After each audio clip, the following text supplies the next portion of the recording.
Hello student, welcome to you in online classes. Class 9 का geography का chapter 1, chapter का नाम है भारत आकार एवं स्थिति। भारतवर्ष एक देश जिसमें आप रहते हो, तो इसके विषय में हमको ये पढ़ना है कि भारत की आकार कितनी है, क्या है और उसकी स्थिति कैसी है। ग्लोब पे हम चर्चा करेंगे। पहले ग्लोब के बारे में हम समझ लें कि ग्लोब क्या होता है। ग्लोब एक पृथ्वी का स्वरूप है जिसमें हम किसी भी देश की स्थिति और उसके विस्तार के बारे में हमको अध्ययन करने का एक माध्यम है।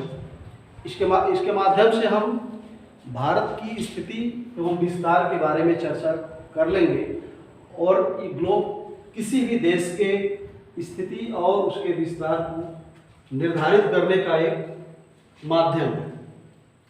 तो ग्लोब में मुख्य रूप से हम देख रहे हैं बीच में जो 0 डिग्री पर जो रेखा खींची गई है, जो इस ग्लोब को, इस गोले को 2 बराबर भागों में विभक्त कर रही है।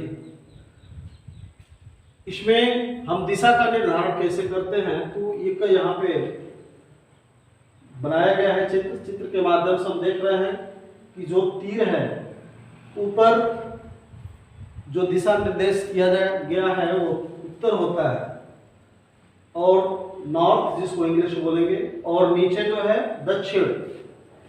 इसके बाद से राइट साइड पूरब और लेफ्ट साइड पश्चिम। इसके हिसाब से ग्लोब की दिशा का निर्धारण किया जाता है। अब इस संकेत के माध्यम से हम नक्शे पर, किसी भी मानचित्र पर हम दिशा का निर्धारण कर लेते हैं। हम चाहे किसी भी दिशा की तरफ अपना मुख करके रहें, तो कभी भी इस तीर के माध्यम से हम दिशा का निर्धारित करेंगे। अर्थात ऊपर का जो तीर है उत्तर निर्धारित करेगा, ठीक इसके विपरीत दक्षिण, फिर इसके दाहिने साइड पूरब और पश्चिम जो है लेफ्ट साइड। तो इस प्रकार से भी ग्लोब में हम देखेंगे कि इस ग्लोब को, इस गोले को 0 डिग्री यानी बीच से जो रेखा काट रही है, इस रेखा का नाम विषुवत रेखा या भूमध्य रेखा के नाम से जानते हैं। विषुवत रेखा या भूमध्य रेखा।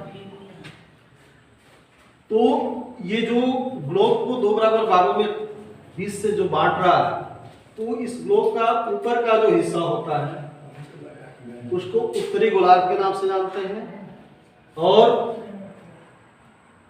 इस रेखा से नीचे का जो भाग होता है उसको हम दक्षिणी गोलार्ध के नाम से जानते हैं। अब 2 बिंदु इसमें दिखाया गया है। ग्लोब का सबसे ऊपर जो ये बिंदु है सीधे उत्तर दिशा में, यह बिंदु उत्तरी ध्रुव है, और ठीक इसके नीचे जो बिंदु मिलेगा आपको वह दक्षिणी ध्रुव के नाम से। इसके बाद से ग्लोब पर जो भी रेखाएं खींची जाती हैं, चाहे वो सीधी रेखा हो चाहे खड़ी रेखा हो, तो इस रेखा को हम अक्षांश कहते हैं, और जो इसकी सीधी रेखा खींची जाती है उसको देशांतर रेखा कहते हैं। तो बीच में ये जो दक्षिणी ध्रुव और उत्तरी ध्रुव को मिलाती हुई जो रेखा खींची गई है वह देशांतर रेखा होती है।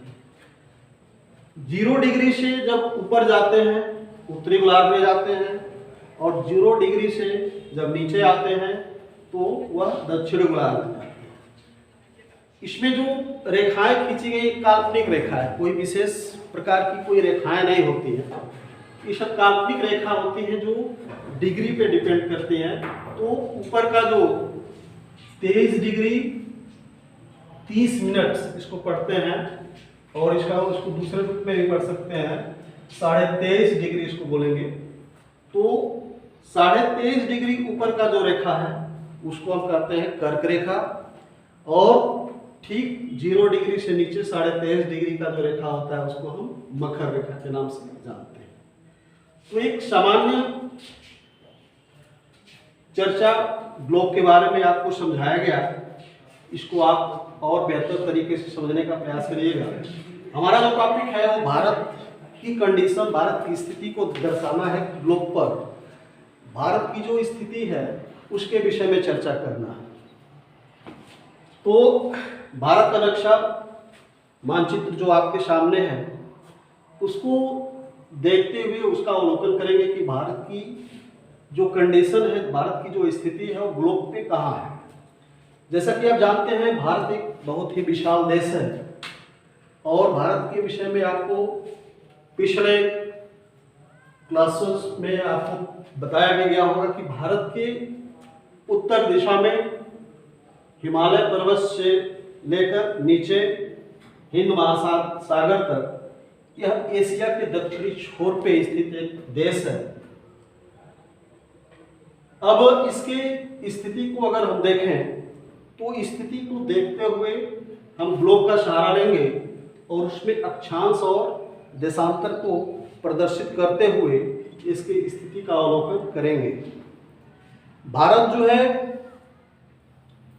8 डिग्री 4 मिनट उत्तरी अक्षांश, उत्तरी गोलार्ध से, चूंकि उत्तरी गोलार्ध आपके 0 डिग्री से ऊपर का क्षेत्र उत्तरी गोलार्ध है।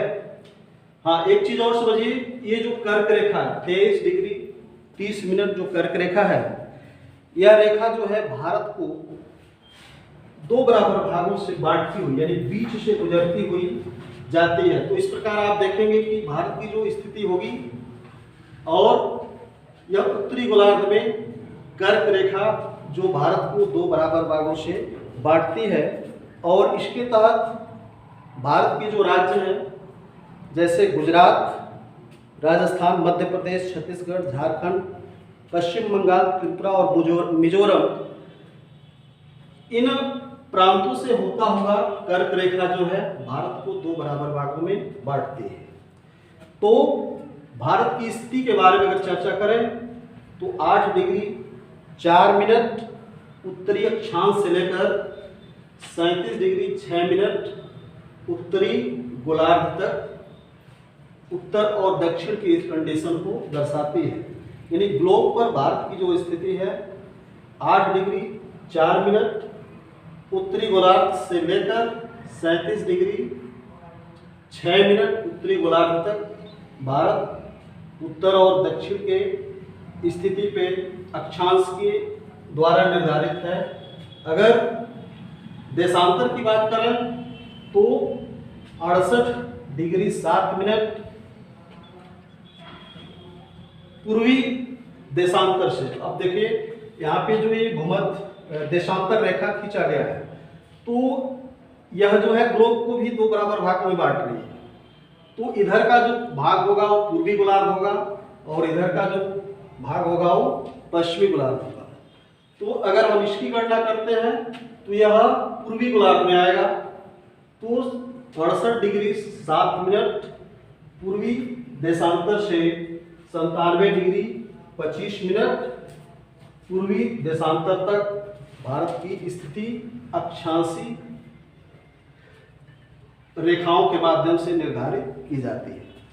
अर्थात भारत 8 डिग्री 4 मिनट उत्तरी अक्षांश उत्तर से 37 डिग्री 6 मिनट उत्तरी अक्षांश, फिर 68 डिग्री 7 मिनट से 97 डिग्री 25 मिनट, यह जो है पूर्वी देशांतर के मध्य स्थित है। इसको इस प्रकार से हम ग्लोब में गणना करते हैं।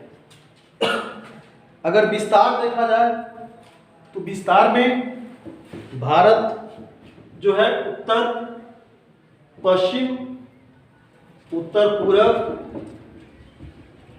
उत्तर पश्चिम से लेकर उत्तर पूर्व तक हिमालय पर्वत से घिरा हुआ है। और यह हिमालय पर्वत एक नवीन बलित पर्वत है। इन पर्वतों से घिरा हुआ इसका उत्तरीय क्षेत्र है। इसके बाद से इसके आकार के बारे में अगर देखें तो इसके दक्षिण का जो भूभाग है, दक्षिण का जो भूभाग है वह उत्तर के भूभाग से सकरा है। अगर डिग्री उसमें रखें तो 22 डिग्री उत्तरी अक्षांश, इसमें अगर आते हैं तो 22 डिग्री उत्तरी अक्षांश, चूंकि ये 23 है, 23 से नीचे 22 डिग्री उत्तरी अक्षांश से जैसे ही नीचे आप आते जाएंगे तो भारत जो है हिंद महासागर की तरफ आते हुए इसका जो भौगोलिक क्षेत्र है वह सकरा है, अर्थात पतला है।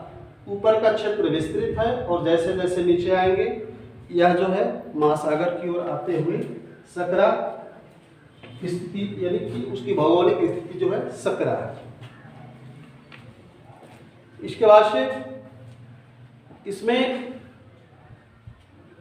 ये जो भारत का पूरब पश्चिम से लेकर के पूरब तक का जो भी दूरी है वह 2933 किलोमीटर।